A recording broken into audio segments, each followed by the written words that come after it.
Equation देखेंगे और बता पाएंगे कि ये इक्वेशन यूनिक सॉल्यूशन देगा, नो सॉल्यूशन देगा या इनफाइनाइट सॉल्यूशन देगा। जी हाँ, तो hello everyone, welcome again to Edupedia. तो आज हम यही करने वाले हैं कि हमारे पास कभी भी दो इक्वेशन गिवन हो, ये देखिए मैंने स्टैंडर्ड फॉर्म लिखा है, दो इक्वेशन गिवन हो जैसे एग्जांपल में ये है ना, सिर्फ इन्हें देख के कैसे बता पाएंगे कि यूनिक सॉल्यूशन है या नो सॉल्यूशन है या इनफाइनाइट सॉल्यूशन है। जी हाँ, तो हमें क्या करना है, इसे बताने के लिए जो हमारे कांस्टेंट वैल्यूज हैं यानी A1, A2 यानी कि 2 और 5 की बात कर रहा हूं। जी हाँ, कांस्टेंट वैल्यूज यानी y के आगे, x के आगे जो नंबर लगा हुआ है ना उसकी बात कर रहा हूं।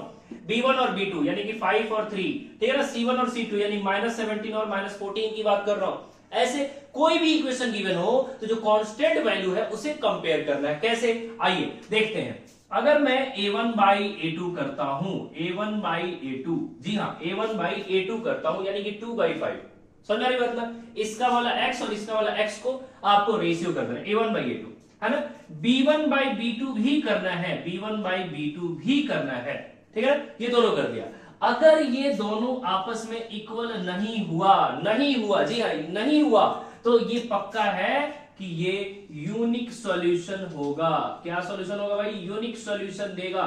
इसका एक आंसर होगा जी। जो भी इक्वेशंस ये कंडीशन को फुलफिल करेंगे उन इक्वेशंस का एक आंसर होगा, एक x की वैल्यू और एक y की वैल्यू आएगी, बस। समझ में आ रही बात ना।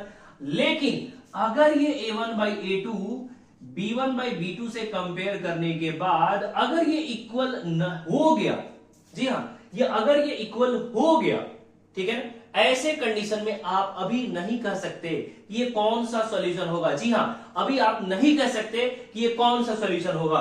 You have to check C1 by C2, जी हां, इसे भी चेक करना होगा, C1 by C2 को भी चेक करना होगा। अगर ये भी इक्वल हो गया, जी हां ये भी इक्वल हुआ, तो ऐसे में इसे हम कहेंगे कि ये इनफाइनाइट सॉल्यूशन देगा। जी हां, इसके आंसर एक नहीं है, इनफाइनाइट आंसर है, बहुत सारे सॉल्यूशन मिलेंगे। जी हां, और वही A1 by A2 जब है इक्वल हो गया B1 by B2 के, तो हमने चेक किया C1 by C2 को भी और ये इक्वल नहीं हुआ। जी हां, अगर ये इक्वल नहीं हुआ तो ऐसे में ये नो सॉल्यूशन देगा। जी हां, नो सॉल्यूशन यानी इन इक्वेशंस का कोई सॉल्यूशन नहीं है, x की वैल्यू और y की वैल्यू नहीं आने वाली है। तो उम्मीद है समझ में आ रहा है। तो चलिए करते हैं इसे क्वेश्चंस बनाते हैं और समझते हैं कि क्या सच में ये यूनिक सॉल्यूशन दे रहा है या नो सॉल्यूशन दे रहा है या इनफाइनाइट सॉल्यूशन दे रहा है। तो हमारे पास फिलहाल ये वाला एग्जांपल है, इसी एग्जांपल को उठाते हैं। ये देखिए, अगर मैं A1 by A2 करता हूं, A1 by A2, तो ऑब्वियसली A1 ये है और A2 ये है ना, यानी कि हमारा आएगा 2 by 5, ठीक है ना। जबकि B1 by B2 करता हूं तो ये कितना आ रहा है, देखिए 5 by 3। यहां तो आपको साफ साफ दिख रहा है कि A1 by A2 जो आया है और B1 by B2 आया है, ये दोनों आपस में इक्वल नहीं है। जी हाँ, नहीं है ना। तो क्लियरली आपको एक बात तो दिख रहा है भाई, क्या कि A1 by A2 जो है वो B1 by B2 के इक्वल नहीं है। जी हाँ, नहीं है। इसका मतलब क्या है? इसका मतलब है कि ये जो इक्वेशन है वो कैसा सॉल्यूशन देगा? यूनिक सॉल्यूशन देगा। जी हाँ, इसे सॉल्व करने पे आपको x और y की एक एक वैल्यू आएगी। उम्मीद है समझ में आ रहा है। तो चलिए करते हैं इससे स्टैंडर्ड क्वेश्चंस। तो देखिए यहां क्या कह रहा है, find the value of k।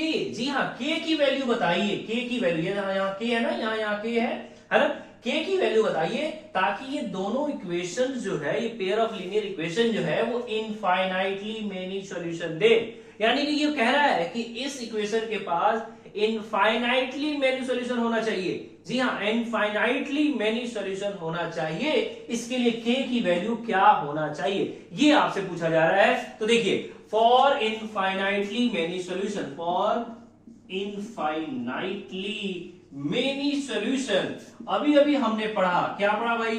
हमने पढ़ा कि भाई A1 by A2 should be equal to B1 by B2 should be equal to C1 by C2। जी हाँ, है ना। इनफाइनाइटली मेनी सॉल्यूशन अगर चाहिए, बोल रहा है इनफाइनाइटली मेनी सॉल्यूशन के लिए k की वैल्यू बताइए, है ना। तो अगर इनफाइनाइटली मेनी सॉल्यूशन दे रहा है ये इक्वेशन, तो इसका मतलब है A1 by A2 should be equal to B1 by B2 should be equal to C1 by C2, ये होना चाहिए। अभी तो कंडीशन पढ़ा था, है ना, ये होना चाहिए। इसका मतलब ये है कि हमारा A1 ये है, A2 क्या है, ये है। कभी भी याद रखना है x के आगे जो भी लगा है वही तो A है, y के आगे जो लगा है वही तो B है ना। तो ये देखिए A1 by A2 यानी कि 2 by k plus 1 should be equal to B1 by B2। B1 कौन है, माइनस का 3 by B2, B2 कौन है, 1 minus 2k। ये लीजिए should be equal to C1 by C2। C1 कौन है, 7 by C2 कौन है, 5k minus 1 minus 4।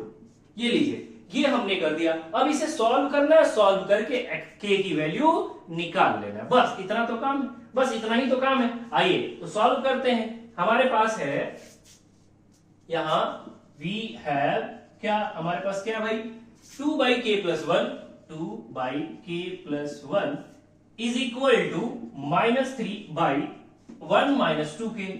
ये लीजिए, पहले इसे सॉल्व कर लेते हैं ना, इन दो को पकड़ा और सॉल्व किया। ये देखिए 2 इंटू क्रॉस मल्टीप्लाई कर रहा हूं, 1 minus 2k is equal to 3 into k plus 1। ये लीजिए क्रॉस मल्टीप्लाई कर दिया, -3 को इससे और 2 को इससे, है ना, ये -3 होगा, ध्यान रखना है। चलिए ये 2 1 जा 2, -2 2 जा 4k is equal to -3k और माइनस प्लस माइनस का 3 1 जा 3। ये लीजिए, है ना, यहां से हमारे पास माइनस का 4k और ये माइनस का 3k इस साइड आएगा तो प्लस का 3k इज इक्वल टू -3 पहले से है और ये 2 प्लस का उधर जाएगा तो माइनस का 2, है ना, यानी कि माइनस का k, ये देखिए माइनस का 4k और प्लस का 3k क्या होगा, माइनस का k होगा, is equal to -5, minus minus cancel हो गया, k इज इक्वल टू 5। ये लीजिए k की वैल्यू आ गई है 5। जी हाँ, लेकिन रुकेंगे नहीं, यहां नहीं रुकेंगे, क्योंकि अभी हमने इसको सॉल्व नहीं किया है, अभी हमने सिर्फ और सिर्फ इन दोनों को सॉल्व किया है, इन दोनों को भी सॉल्व करना पड़ेगा, इससे हमारा करेक्ट आंसर आ पाएगा। चलिए अब इन्हें सॉल्व करते हैं, है ना। नाउ वी हैव, अब हमारे पास क्या है भाई, अब हमारे पास क्या है, -3 by 1 minus 2k, -3 by 1 minus 2k is equal to 7 by 5k minus 4, 7 by 5k minus 1, है ना, -4। तो आप अब इसे भी सॉल्व करेंगे बिल्कुल इसी की तरह, है ना, इसी की तरह इसको भी सॉल्व करेंगे और क्रॉस मल्टीप्लाई करेंगे। ये लीजिए 7 into 1 minus 2k is equal to -3 into 5k minus 4। ये लीजिए ऐसे इसे भी सॉल्व कर देना है, तो 7 minus 7 2 जा 14k is equal to minus का 15k plus minus minus plus 3 4 जा 12, ऐसे, है ना, सॉल्व करते जाना है, देखते हैं क्या आता है। माइनस का 14k, ये माइनस का इस साइड आया तो प्लस का 15k इज इक्वल टू 12 और ये 7 उस साइड गया तो माइनस का 7। ये लीजिए माइनस का 14 और प्लस का k, यानी k बचेगा, k इज इक्वल टू 5। यहां भी k आ गया 5। जी हाँ, ये दोनों साइड सेम आना ही चाहिए, है ना, अगर सिंगल वैल्यू आ रहा है तो, अगर एक एक वैल्यू आ रहा है तो दोनों साइड सेम ही आएगा। अगर अलग अलग, मान लीजिए कभी क्वाड्रेटिक बन गया, यहाँ पे क्वाड्रेटिक बन गया, सॉल्व करके तो k की 2 वैल्यू इधर भी आएगी, 2 वैल्यू इधर भी आएगी। ऐसे में जो कॉमन वैल्यू होगा, जो इसमें होगा और इसमें भी होगा, जैसे मान लीजिए एग्जांपल के तौर पे यहाँ पे 2 और 3 आंसर आ गए, है ना, अगर क्वाड्रेटिक बनेगा तो 2 आंसर आएगा। यहाँ पे सॉल्व करने के दौरान अगर क्वाड्रेटिक बन गया तो 2 आंसर आए और इधर 3 और 5 आ गया तो आंसर क्या माना जाएगा, 3 माना जाएगा, क्योंकि दोनों में कॉमन है। समझ बात ना, तो ये भी सिचुएशन मैंने बता दिया है आपको, ठीक है। तो उम्मीद है मजा आ रहा है, अगर मजा आ रहा है, समझ में आ रहा है तो चैनल को सब्सक्राइब कीजिए, दोस्तों तक शेयर कीजिए। तो चलिए चलते हैं नेक्स्ट क्वेश्चन की तरफ। तो देखिए इस क्वेश्चन में क्या कहा जा रहा है, इस क्वेश्चन में कहा जा रहा है find the value of k। Again k की वैल्यू बताइए, यहाँ पे k है ना, इस k की वैल्यू बताइए ताकि ये जो given pair of linear equation है ये यूनिक सॉल्यूशन दे। जी हाँ, इस बार यूनिक सॉल्यूशन चाहिए उसको, यूनिक सॉल्यूशन चाहिए तो k की वैल्यू क्या होनी चाहिए, बस ये पूछ रहा है। कभी भी आपको ऐसे ही स्टार्ट करना है, फॉर यूनिक सॉल्यूशन। जी हाँ, कभी भी ऐसा ही स्टार्ट करना है। अगर इनफाइनाइट बोलेगा तो फॉर इनफाइनाइट सॉल्यूशन, अगर यूनिक बोलेगा तो फॉर यूनिक सॉल्यूशन, और अगर नो सॉल्यूशन बोला तो फॉर यूनिक नो सॉल्यूशन, है ना, ऐसे बोल देना है। और फिर उसके बाद जो भी कंडीशन होता है, जैसे यूनिक का होगा तो मैं लगाऊंगा a1 by a2 should not equal to b1 by b2। हाँ जी हाँ, यही लिखना है आपको। यूनिक सॉल्यूशन है तो उसका कंडीशन लिख दिया। यूनिक सॉल्यूशन का कंडीशन क्या होता है? a1 by a2 should not equal to b1 by b2, है ना? उसका कंडीशन लिखेंगे, बस सिंपल। अगर इनफाइनाइट सॉल्यूशन पूछता तो इनफाइनाइट सॉल्यूशन का कंडीशन लिखते। स्टार्ट ऐसे ही करना है ना? For infinite solution, for unique solution, जो बोला जाए, है ना? इनफाइनाइट बोलता तो a1 by a2 should be equal to b1 by b2 should be equal to c1 by c2, ऐसा लिखता, है ना? तो यहां यूनिक बोल रहा है तो ये कंडीशन फुलफिल होना चाहिए, यानी a1 by a2 should not equal to b1 by b2 होना चाहिए।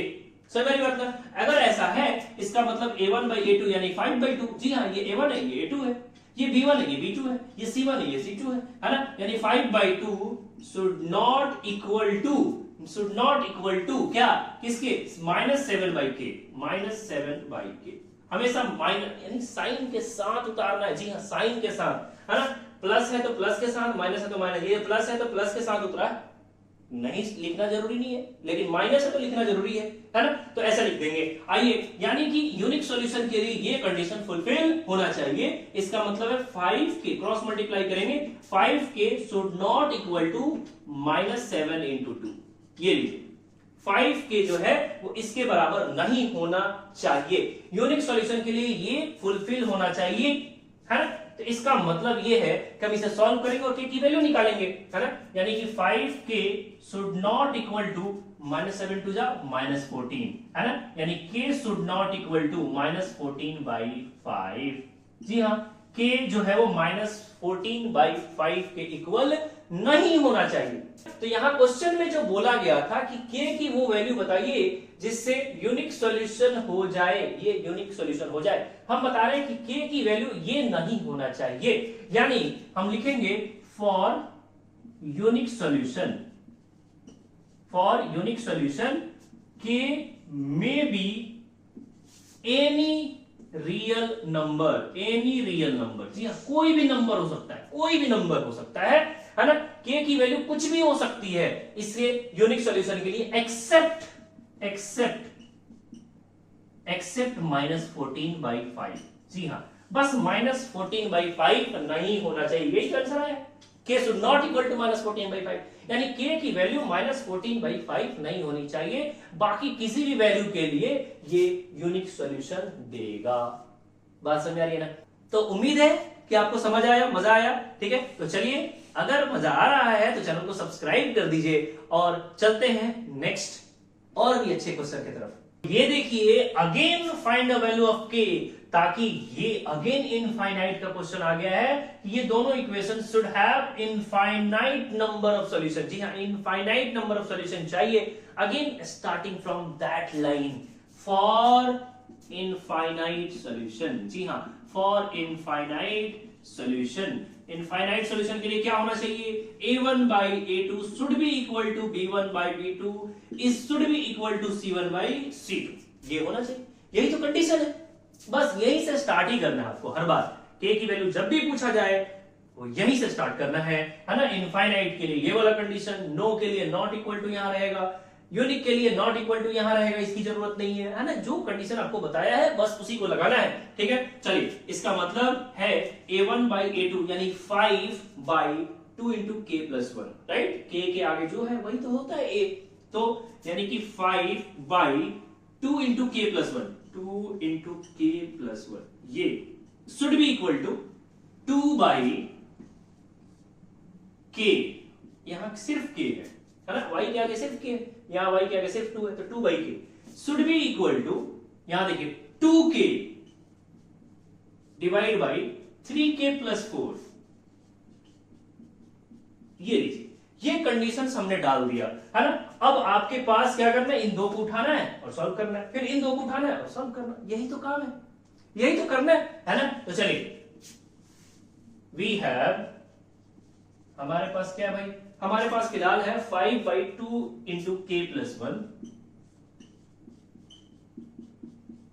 is equal to 2 by k। ये लीजिए, या सबसे पहले इससे इस ब्रैकेट को तोड़ देते हैं तो हमारे पास क्या मिलेगा? 5 by 2k plus 2। जी हाँ, 2k plus 2, ये 2k plus 2 under 2 is equal to 2 by k। यहां से क्रॉस मल्टीप्लाई अगर करता हूं तो हमारे पास क्या आएगा, हमारे पास आएगा 5k इज इक्वल टू, देखिए 5k is equal to 2 into 2k plus 2 है ना। ऐसे यहां से 5k is equal to 2 to जा 4k प्लस 2 टू जा 4, ये लीजिए यहां से 4k इस साइड आया तो 5k minus 4k is equal to 4, यानी k इज इक्वल टू 4, ये लीजिए k की वैल्यू आ गई है 4। जी हाँ, लेकिन मैंने आपको बताया था यही खत्म नहीं होता है, अब आपको इन दोनों को भी पकड़ना है और सॉल्व करना है। जी हाँ, इन दोनों को भी पकड़ना है और सॉल्व करना है। तो आइए, नाउ वी हैव, अब हमारे पास क्या है, क्या है भाई, 2 by k is equal to 2 by k is equal to 2k by 3k plus 4, 2k by 3k plus 4, ये लीजिए ये हमारे पास है। अब इसे भी क्रॉस मल्टीप्लाई करेंगे तो ऑब्वियसली आपको दिख रहा होगा कि 2 इंटू यहां पे 2k इंटू k क्या हो जाएगा, 2k square is equal to 2 into 3k plus 4। Solve करेंगे तो हमारे पास 2k square is equal to 2 3 जा 6k प्लस 2 4 जा 8, ये लीजिए ये तो स्क्वायर में आ गया है, यानी 2k square minus 6k minus 8 is equal to 0। ये देखिए इन दोनों को मैंने इक्वल के लेफ्ट साइड में ला रखा है, तो यहां क्या बचा, इक्वल के राइट साइड में 0, ये एक क्वाड्रेटिक बन गया। जी हाँ, क्वाड्रेटिक बन गया है। तो आपको पता है क्वाड्रेटिक कैसे सॉल्व करते हैं, अगर नहीं पता है, क्वाड्रेटिक सॉल्व करने नहीं आता है, मिडिल टर्म को स्प्लिट करने नहीं आता है, तो ये वाली वीडियो जरूर देखिए। जी हाँ, ये वाली वीडियो जरूर देखिए, इसमें आपको क्वाड्रेटिक को, मिडिल टर्म को कैसे स्प्लिट करते हैं वो बहुत ज्यादा डिटेल में समझाया गया है। तो आइए देखते हैं क्या तोड़ सकते हैं हम, 2k square minus 8k plus 2k minus 8 is equal to 0। ये देखिए ऐसा टूटा है कि इन्हें ऐड करेंगे तो माइनस 6k आ जाएगा, और 8 2 जा 16, जो कि मुझे 16 ही चाहिए था, 8 2 जा 16 ही चाहिए था, तो मैंने मिडिल टर्म को स्प्लिट कर दिया है। अब यहां से देखिए दो दो का पेयर बनाएंगे, ऑब्वियसली क्वाड्रेटिक को ऐसे ही सॉल्व करते हैं, है ना, plus 2k minus 8 is equal to 0, है ना। यहां से कॉमन क्या निकल रहा है भाई, तो 2k कॉमन निकल जा रहा है, हमारे पास बच रहा है k माइनस 4, यहां से 2 कॉमन निकल जा रहा है, बच रहा है k minus 4 is equal to 0। आपको पता है कि ये दोनों सेम आना चाहिए, अगर नहीं आ रहा है तो गलत हो चुका है, ठीक है ना। चलिए यहां से इसके आगे जो है उसे पकड़ते हैं और इसके आगे जो है उसे पकड़ते हैं और एक ब्रैकेट में डाल देते हैं, है ना, और दूसरा कॉमन निकाल देते हैं, k माइनस 4 ये इज इक्वल टू 0, है ना। यहां से अगर मैं आपको सॉल्व करूं तो हमारे पास क्या आ रहा है, यहां देखिए 2k प्लस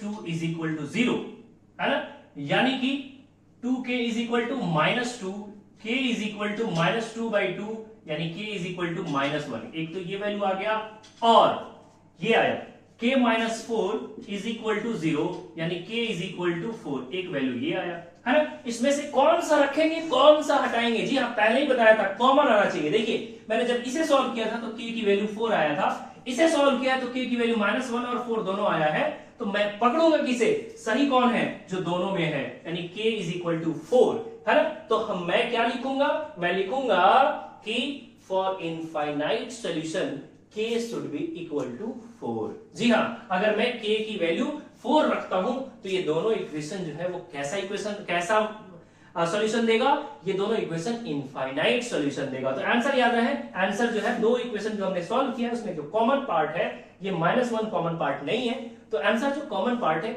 वही आंसर होगा, ठीक है। तो k should be equal to 4 for infinite number of solution. तो उम्मीद है आपको मजा आया, समझ में आया, है ना। ये पूरा concept unique solution, no solution and infinite solution का कॉन्सेप्ट आपको समझ में आया होगा, ठीक है। कोई दिक्कत है तो कमेंट कर सकते हैं, चैनल को सब्सक्राइब नहीं किया तो सब्सक्राइब कीजिए, दोस्तों तक शेयर कीजिए, ज्यादा से ज्यादा वीडियो को लाइक कीजिए, कमेंट कीजिए, ताकि मेरा मोटिवेशन बना रहे। Thank you so much.